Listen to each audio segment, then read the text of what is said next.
Ça dépend de la question qu'on se pose.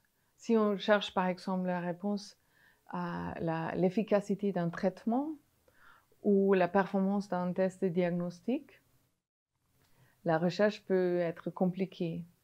Il y a plusieurs raisons pour ça.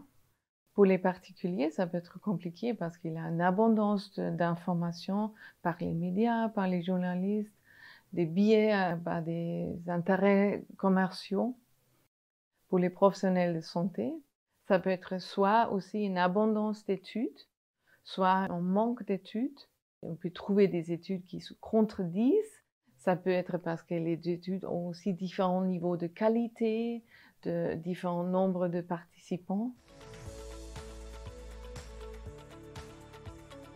C'est un travail de compilation et de comparaison des résultats. Donc les auteurs d'une revue systématique, ils vont d'abord formuler une question claire et puis trouver toutes les études qui ont répondu à cette question. Ils vont chercher dans les bases de données électroniques internationales pour pas rater une seule étude. Et après, ils vont faire ce travail de tri, de trouver des études de haute qualité. Ils vont évaluer la qualité des études et si c'est possible, ils vont aussi faire une nouvelle analyse statistique, ça s'appelle une méta-analyse. Donc au lieu de juste comparer les résultats des différentes études, ils vont refaire une étude avec ces données et une analyse statistique avec toutes les données ensemble.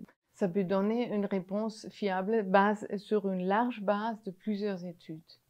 L'avantage, c'est que en lisant une revue systématique, on a déjà l'analyse de la qualité des études incluses, mais aussi on a une nouvelle réponse qui est basée sur plusieurs travaux scientifiques. Pour vous donner un exemple, il y a une revue systématique qui vient de sortir sur l'efficacité des canneberges pour prévenir des infections urinaires. Et avec cette méta-analyse, on a pu trouver que c'est efficace pour les femmes, les enfants, et par contre, on n'a pas trouvé suffisamment d'évidence pour les femmes enceintes et les personnes âgées dans une maison de retraite. Donc cette revue montre qu'il y a des sous-groupes et on peut trouver une réponse fiable sur un certain sous-groupe.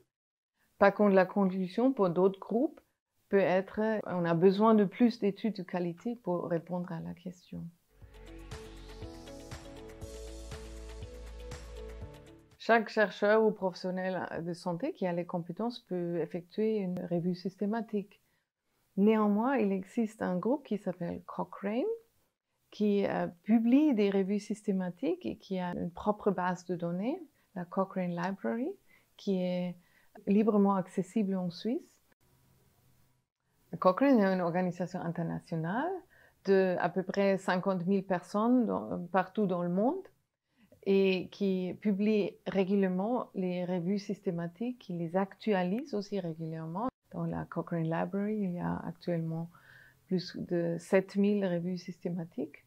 Ce qui est important à mentionner, c'est que Cochrane est complètement indépendant des intérêts commerciaux. Pour chaque revue systématique de Cochrane qui sort, il y a comme une campagne de dissémination à différents niveaux de vulgarisation. Et notre groupe Cochrane Suisse, qui est basé à Unisanté à Lausanne, a aussi un projet qui s'appelle Cochrane Q&A.